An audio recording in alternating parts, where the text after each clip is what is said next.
Happy Saturday, happy Clasico day. Hope you guys have had a great week. Hope you guys have a great week. We're having a great weekend, you Barcelona fans. If you caught the game here on this side of the world, it was pretty early. Whether you were West Coast, East Coast, or Midwest, it was still ridiculously early, especially for a Clasico. I can't remember the last time it was at 6, or here, Midwest Central Time. So yeah, welcome. Hope you guys have been having an awesome week. Christmas right around the corner, and I don't think for you Barca fans, it couldn't have been any better. I didn't catch the first half. Like I said, it was pretty early, and sleep schedule's been all messed up. So I managed to get up for the second half. And from what I heard in the highlights about the first half, I guess it was a Real Madrid dominant first half. They had created a lot of chances. It was surprising that they didn't put one in. And of course, the way football works, it's usually it's a tale of two halves, or sometimes there's a spurt where the team that's been being dominated has the ball, has the possession, and they ultimately score. I mean, that's just how football works, right? Just because you've dominated a certain period doesn't mean that's how the match is going to go, especially against a football club like Barcelona. Let's start with the first goal. I guess I didn't see the formation, but it was surprising that Kovacic was starting. I guess he started. I thought as soon as I saw Kovacic in the second half, I was like, okay, Isco might have gone off in the first half, might have been hurt, injured, something must have happened. But instead, I guess Kovacic started. He was a personal, I don't know, I guess Zidane assigned a personal man on Messi, which I can't remember the last time he did that. And I thought right away, as soon as I thought that, I was like, yeah, I don't think this is going to play out well.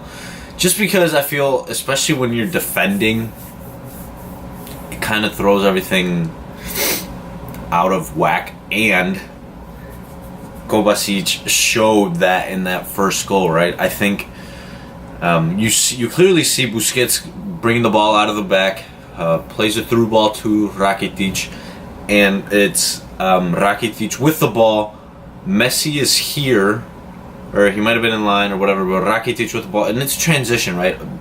It's almost like a counter-attack, or a mini counter-attack. It wasn't fully, because there were some some Real Madrid players defending, but it was kind of a transition thing where Busquets plays the ball to Rakitic through ball. Rakitic is here, Kovacic or Messi's here, but Kovacic, instead of picking off the guy with the ball, which was Rakitic, lets Rakitic go because he's too worried about Messi, and Messi just kind of trails along. He just follows the play, but he's not really involved. And then I think Rakitic plays it out to Sergio Roberto, who's coming out of the wing, and then Carvajal was trailing behind from being on the offensive side, and it was just Ramos and Varane, right? With three guys basically from Barcelona, with Suarez out coming through the middle, and Carvajal was just slow to get back. I don't know. I didn't think there was enough hustle from him. So ultimately, and then Sergio Roberto finds a wide open Luis Suarez, and that is the first goal. And that's where I think the personal mark, that's where it came back to haunt them. Is it a Zidane error? No, because I guess you could say that it was working in the first half, right? But in a situation like that, I think Kovacic has to know that slow down the guy with the ball, right? That being Rakitic, let your defense get back, or just contain there, right? You give time for Carvajal to get back. But Rakitic just flows freely through the middle, finds Sergio Roberto back to, and then there was that. And then the second goal was, if there was a guy who had the worst match on both sides, it was definitely Dani Carvajal.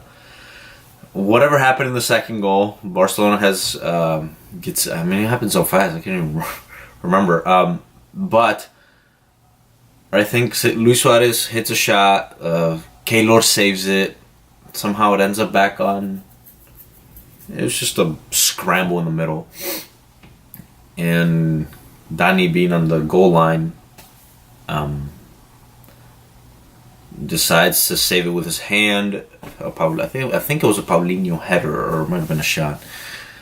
And ultimately gets sent off, and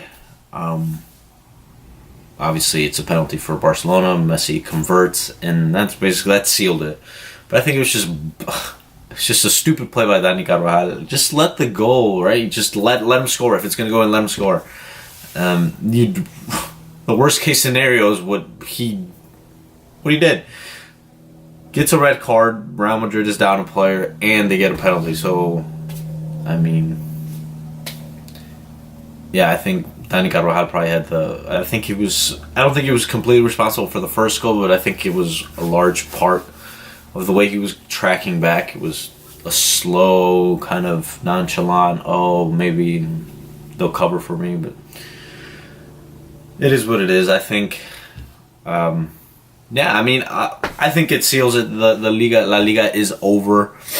Barcelona, although this isn't a Barcelona side that's been, that's one of the greats ever, right? Like, it's not that Pep Guardiola Barcelona, or a few years back Barcelona with when they won the Champions League, and I think they won La Liga that year, or it might have been Athletic, but albeit it's not one of the best Barcelona teams. If their weakness is that defense, but somehow Real Madrid couldn't convert, and then the second half right away they just came out lethargic. It was just kind of going through the motions, and that's where the first 15 minutes, I think the first goal was at the 57th. So yeah, within the first 15 minutes, that game, the second half, that game was practically over, and their season is over. So now I think it's time to just focus, bunker down, focus on the champions, focus on La Copa del Rey. And it's not going to be easy because you have a PSG side that's what they drew in. I mean, you're talking an offensive juggernaut, right? So yeah, I think if I were Zidane, I wouldn't. I mean, obviously you still want to compete, right? You still want to win La Liga, but I would definitely put all my marbles on the Champions League. And there wasn't too much in the second half from either team. And I'm only going based off this. I mean, from Real Madrid, excuse me. Only going off of what I saw. I didn't see the first half. But yeah, after being down a man, Barcelona was just playing keep away, really, and you can't blame them. So yeah, hats off to Barcelona. They played a well game. I mean, they hung in there. Real Madrid can convert in the first half, and Barcelona took advantage those first 15-20 minutes of the second half and put the nail in the coffin in the season. At least from the Real Madrid standpoint. Can a Valencia catch up? Or not? I don't know, maybe not. Probably not probable, but mathematically it's still there. So yeah, Real Madrid, time to just focus everything on the champions, try to three-peat on that, and La Copa del Rey. Now, I think as a Real Madrid fan, you always get this, everything is always under pressure. The coach is always under pressure if they don't perform.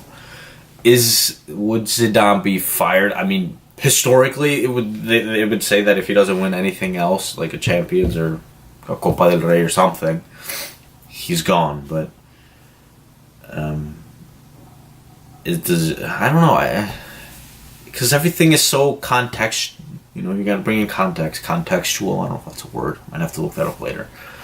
The players, I think it's just so mentally taxing to go 2 straight seasons, fight till the end to Champions League, and for 2 years in a row, and then try to do the same thing the next year. You know, so I think everything with context, but I'm sure Fiorentino won't care. So, is Zidane on the chopping block? Is he on the hot seat? You could say he is, but I think if he wins a Champions League, which is going to be extremely tough, or if he wins a Copa del Rey, if he wins one of those two, I think he's back. But if he wins nothing, none of those three, or any of those three, he's gone. But yeah, that's how the second half played out, and that's where the goals were. So I wanted to analyze that, especially that first goal where Mateo Kovacic, I felt like, should have laid off Messi and try to contain Rakitic to allow a few more of his teammates to get back. But congratulations to you Barca fans, not taking anything away from you guys. You guys hung in their first half, and then you capitalized on in the second half. So that's that. I would love to hear your thoughts. If you're a Barcelona fan, of course you're extremely happy. But I mean, yeah, Barcelona's. I guess I can't really say much. But what? I mean, you guys are La Liga champions in December. Crazy. 2-3 months in, and it's over. I want to know your thoughts on the Clasico if you watched it. If not, hope you guys have a Merry Christmas. It's Christmas Eve. Or Happy Holidays. Hope you guys spend a great time with people you love and have fun